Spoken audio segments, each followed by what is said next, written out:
Well, welcome to yet another little conversation with a friend of GemCab and a friend of mine of, dare I say, 30 years, I think. My pleasure, Nigel Silito of Insight Discovery. Afternoon, Nigel. Afternoon, Stuart. How are you doing? Yeah, I'm very well. I'm just thinking, I've known you since 1987, haven't I? Yeah, don't reveal too much, but it's a long, long time. Yeah. It is a long, long time, but hey, these, we haven't aged a bit, have we? No, we haven't changed one dot. No. No, but I knew you firstly when you were obviously in the UK. Yep. You're now based out in the Middle East, although you're currently here in the UK, just on a family visit. But tell me a little, tell our viewer about a bit more about Inside Discovery and what you and what Inside Discovery actually do. Yeah, sure. So I've been in the Middle East for some 21 years, Wow. and I was sent there originally, probably because my boss didn't like me, to set up a JV with a local bank in Bahrain, and it took some 2 years to finish. So it was meant to be a 2 to 3 year secondment, but yeah, 21 years on, I'm still there. And I left Bank New York Mellon some 6 years later to set up Insight Discovery. So I've been in your world for many years, but now Insight Discovery is basically a consultancy firm which helps investment management companies with either strategic communications, essentially PR, or market research. Okay. So it's a bit of a change for you, but I see it's doing very, very well. So congratulations on that. I mean, you've been there for a long, long time, say a couple of decades. You must have seen some pretty big changes in the marketplace. How do you think things have changed for those of people like me and investment managers looking at the Middle East and going to sell funds into? What's changed, you think? Yeah, sure. So in the 21 years when I was first there, it was very institutional, which is what I was doing for Bank New York Mellon, or specifically Newton Fund Managers, which was part of that organization. So it was dominated by sovereign wealth funds, pension funds, development funds. So that's what I was concentrating on. There wasn't really a wholesale distribution market. If there were any advisory firms, they weren't the most respected, let's say, nor were they regulated. So it was definitely the Wild West. But things changed when the DIFC, the Dubai International Financial Center, was Mhm. created in 2005. And that's when I moved from Bahrain to Dubai, because Dubai then started becoming the main financial center for the Middle East. And I'd say that over the last 10 years, there have been dramatic reforms, all for the better, i.e. there's far more commission disclosure, particularly for insurance brokers. There are far more good wealth managers, which wasn't the case in the past. So the institutional market hasn't really changed that much. It's still the same sovereign wealth funds, development funds, but the wholesale distribution has completely exploded. And later on, obviously, we can have a chat about the different distribution channels that exist over here and maybe make some comparisons with the UK, if that's okay. Yeah, you touched on something there, Nigel, about the unscrupulous behaviours of in certain areas of the market. Now, you've been certainly in the last few years, you've been very actively involved in calling out some of these practices in the Middle East with these unregulated practitioners, and I know they are still around, and there are some around the Mediterranean generally, as we know. But for an investment manager going into the Middle East, how the heck do they avoid these people? What advice would you give to them? Yeah, sure. So for a new player, they need to do a market entry study, which you would do for any market. And obviously, our company can help, and we have helped some big companies in the past. And you need to decide whether you're going to focus on the institutional market or wholesale, or do both. So I was lucky at Bank New York Mellon, I covered both institutional and wholesale. And sometimes you need to have that approach, because there will be times when it will be very lean in the institutional market and they're not sending out RFPs, or they've gone very much towards passive. So Yeah. it's nice to have a balanced business and actually tackle both. And I think after you've been to the Middle East a couple of times and been to all the regions, not just come to Dubai, which is people's favorite start point, you've got to go to Saudi and Kuwait, which definitely dominates the institutional market, whereas the UAE is very much wholesale distribution.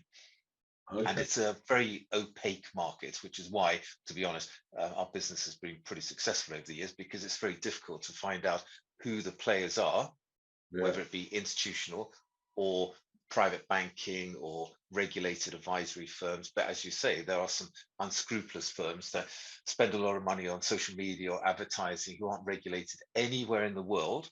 And I do try to report them as much as possible to regulators, but the regulators in the Middle East seem to be more concerned about regulating the regulated firms instead of closing down unregulated firms. Yeah, that to a certain extent doesn't surprise me.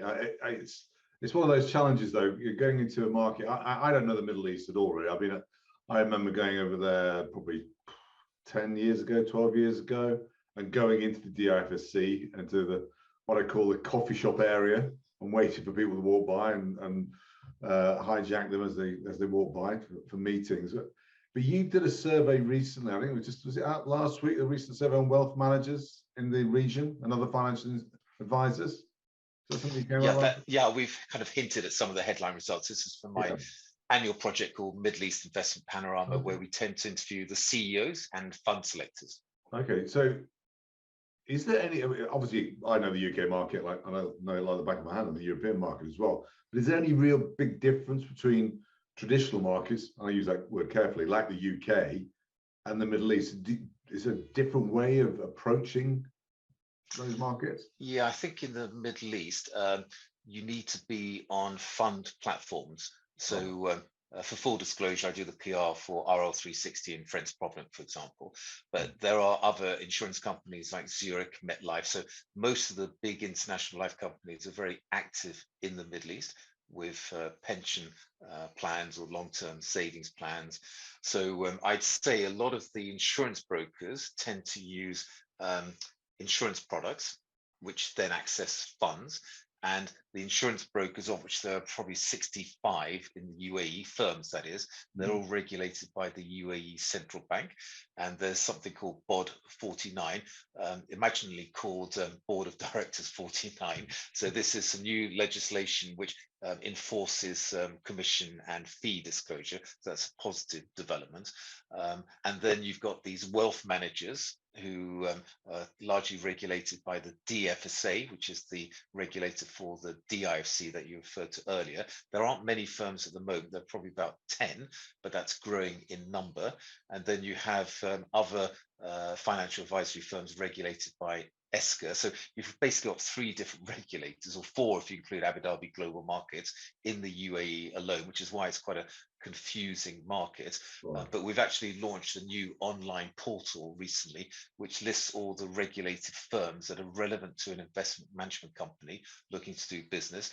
And surprise, surprise, there are 180 such firms, which includes 60 private banks, local and global. So it doesn't sound like many, 180 firms if you look at external asset managers, which are growing in importance to, if you like, private bankers that have left a private bank to set up their own EAM, as I call it. But there are 181 firms, and there are thousands of private bankers and financial advisors and wealth managers. Rough count, let's say 4 to 4,500 individuals representing these 180 firms. Now that's largely in the United Arab Emirates, which is dominated by 2 major cities, which you know well, Dubai, of course, which you've been to, and Abu Dhabi. So the UAE is very much wholesale distribution, whereas the other markets in the GCC, the Gulf Cooperation Council, is very much dominated by the big institutional investors like ADIA, which everyone's heard of. But then to try and put things into context, when I moved over in 2001, Mubadala, which is in Abu Dhabi, hadn't even been set up. That was established in 2002, and that now manages about $280 billion. And it's the second largest SWF in the UAE. So to try and put things into context, they manage more than most, if not all, the UK money managers, with the exception of 1 or 2 who spring to mind. So the sovereign wealth funds are dominant in the Middle East and probably account for 40% of all the sovereign wealth fund money around the globe. Is there 40%. But is there a particular way of targeting the sovereign wealth? I know the timescales with sovereign wealth tends to be a lot longer. You know, it's not like fly in, fly out, you'll get a Yeah, ticket. Is there a yeah. particular approach that's used without giving too much away? Well, consultants really aren't used by sovereign wealth funds because they have their own internal teams. Right. So the tier two institutions tend to rely on, let's say, Mercers, for example. But sovereign wealth funds, it took me 3 years to win my first mandate from a big sovereign wealth fund, and that involved numerous meetings, and just to try and show how complex it is dealing with sovereign wealth funds. I remember turning up at one of my first meetings in Saudi with two individuals from the Boston company, which was the equity manager for Bank New York Mellon. And they had to fly in via Zurich, then Bahrain, then to Riyadh. And they weren't in the best of moods because I think it took them, 24 hours of flying. And we went to this meeting in this very glamorous office. There were 12 people opposite me. I knew one of them, Omran, but I didn't know any of the others. They didn't have business cards. They wouldn't give their names. So we did our presentation, which lasted about an hour. There weren't many questions. And I have to say, my colleagues who'd flown in weren't in the best of moods, but it was their first trip to the Middle East. Their wives didn't even want them to come because their wives thought, oh my God, it's just run amok with terrorists, you shouldn't go. But anyway, we finished the meeting, we left, and I kept chasing them, didn't hear anything. And then about 6 months later, the fax, if people can remember what those are, that little kind of box that transmitted documents, whirled away, and then we were awarded $500 million. So that's how difficult it was in those days. But the advantage I had, let's say 20 years back, is there wasn't much competition. So we were one of the first global asset management companies to set up in the Middle East. The difficulty now is that everyone is literally based in the Middle East. So all the top global investment management companies, including many alternative managers, have a physical office. They're sales and marketing offices typically, and they're sitting in either Dubai or Abu Dhabi or possibly in Qatar. But everyone's here, you name it. There's no exception. If you look at the top 100, every big asset management company is here. Wow. Amundi, State Street, AXA, Lord Abbott have set up recently, Lazard's, everyone. Is that one of the mistakes then that investment managers make when approaching the Middle East? They feel that you can just fly in and fly out. I mean, surely you're not suggesting that a boutique manager sitting on the west coast of the US sets up a representative office, or are you? No, I think for the global firms it makes sense because they've already got a book of business. Yeah. From, let's say, a sovereign wealth fund or a pension fund or a development fund. There are so many different institutions to go for. Once you've got that book of business, it then often makes sense to set up a local presence, particularly to be in the same time zone from a servicing point of view. But there are a couple of companies, and we're not talking about many, who do it from London. And sometimes, you can do the institutional sales just as effectively from Paris or London or Frankfurt as you can actually being based in the Middle East. But if you want to tackle the distribution market, you clearly need to be there because there are so many private bankers, financial advisors, and wealth managers. The only way you can get close to them is by being physically in the country, obviously being regulated, which comes with various costs, which we can talk about later. Or if you're an alternative manager on the West Coast America, you use a third-party marketing subject, which is obviously a topic we both know well. Yeah. So there are, I think, 9 TPMs in the Middle East. There are only 1 or 2 that actually are regulated in the countries where you need to market, but the Middle East, as I said, in certain countries is a bit more light touch. And if you're dealing with professional investors, you don't have to worry so much about regulation, unlike wholesale, for example. So, there are some TPMs that have been very successful, but they focus more on alternatives. Right. What other sort of mistakes do you see investment managers making when they come into the Middle East? Is it are there many areas? Is it the marketing, the pitch, the strategy? Yeah, I think from my days at Bank New York Mellon, because they offered so many different boutique managers and strategies, you need to have a big internal debate as to which managers and strategies should be relevant to the Middle East, because obviously some are very popular, others less so. So you need to test the market, maybe pitch 5 to 10 of your uh, best strategies. Obviously, court these consultants, which are growing in importance, particularly amongst tier 2 and some of the wealth managers. And marketing obviously is key because you've got to have some sort of budget to raise your profile. Yeah. So when we take on a new client, particularly for PR, and common knowledge, we do the PR for State Street and Mundi and some other very big institutions. We do some brainstorming to agree on which broadcasters or media outlets are going to be most relevant. And if you think about it, if let's say one of your fund managers is appearing on Bloomberg all the time, whether it be the Daybreak Middle East show, which is global, Daybreak Europe from London, that really helps your visibility and credibility because every institution will have access to Bloomberg. How can you manage institutional money and not be a subscriber to Bloomberg? So we're always advocating that you need to be active, particularly with PR, which you might expect me to say, but also to get your best spokespeople talking on Bloomberg, CNBC, or let's say some of these Arabic platforms like Sky News Arabia, CNBC Arabia, because the decision makers are all going to be watching these programs. And if they happen to miss an interview where one of your colleagues is on, you get a recording within 6 hours, and then you can put it on social media and actually share it with clients and prospects. So I do think you need to have a really strong marketing strategy, which includes comms, to increase your visibility. Long gone are the days where you could sit back and just wait for RFPs to come in. You need to be out there. I couldn't agree more with everything you just said there, Nigel. I think it's something that I certainly talk a lot about and bore the pants off some of our managers when I say, look, you need to give content. Now, PR is a personal issue for some managers. Do you see external PR and being local really important to fund managers? You don't have to obviously have your spokespeople in the Middle East.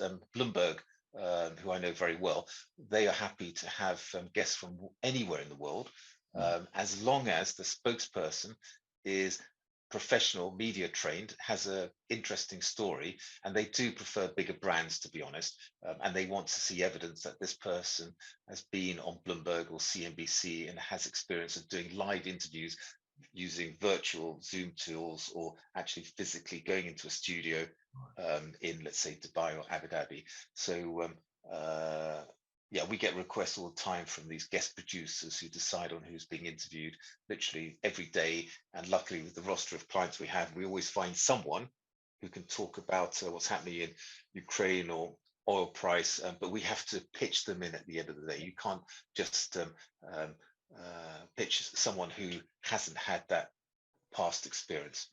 Now, I think I'll know the answer to this question. It's a little additional question for you, Nigel. You're obviously you're a big fan of the Middle East as a marketplace, both from an experience in fundraising some years ago, and obviously more recently in your as Inside Discovery. If you're sitting back in fund management, would you advise an investment manager to look at the Middle East seriously? Yeah, you have to, because with the oil price as it is, a lot of these sovereign wealth funds, big institutions, are awash with cash. So although they might have a love affair with passive, they're always looking for new homes. And there are probably one or two asset managers that have raised over $100 billion from the Middle East. Obviously, I'm not going to reveal their names. And to be honest, it's difficult to confirm because when these quoted companies reveal their figures, they add the Middle East to EMEA. They don't kind of split out the Middle East assets. But it's rumored that there are certainly two firms managing north of, let's say, $100 billion. But there are many that also might have plus 50 billion, or typically somewhere between 10 to 25 billion. And I know that might not seem much in the scheme of things if the asset management company is looking after, let's say, 300 billion in total. But there are many global asset management companies that might have between 5 to 15% of their total assets from the Middle East. And there are lots of inquiries for strategies which do still charge quite handsome annual fees, particularly in the alternatives and PE space. So it's a market you can't ignore, and that explains why every global asset management company is physically in the Middle East, unlike, let's say, 10 or 15 years back. Nigel, you talked about the requirements of, certainly from a PR point of view, about fund managers coming into the market. What other marketing tools do you think fund managers need to be successful in the Middle East? Yeah, obviously, as I mentioned earlier, they need to do some market research to find out if their strategies or brand actually warrant covering the Middle East. And I think they need to look at whether they should do it from head office or set up a physical office. And if they're going to set up a physical office, they need a lot of patience because, as I said right at the beginning, it took me 3 years to get my first mandate. So you need to really look at it as a 5 or 10 year contract because it does take one hell of a long time in the institutional market. The wholesale is a lot simpler because if you're on the fund platforms of these live companies, you can start attracting new business. There are 61 private banks to go for. And if you are a successful fund manager, you're bound to be on a lot of private bank platforms. Yeah. You just can't necessarily calculate how much business is coming from the Middle East because the booking centers tend to be in, let's say, Geneva or Singapore. But I know that there are many global asset management companies that when they come to the Middle East, they might forget even institutional, focus purely on private banks. Oh, okay. Nigel, it's been great to catch up. Thank you for your time today. I hope we can keep in touch and maybe GemCap comes over and sets up something in the Middle East. I very much hope so, and it'd be good to catch up soon. All right, Nigel, thanks for your time. All the best. My pleasure. Thank you. Thanks, Joe.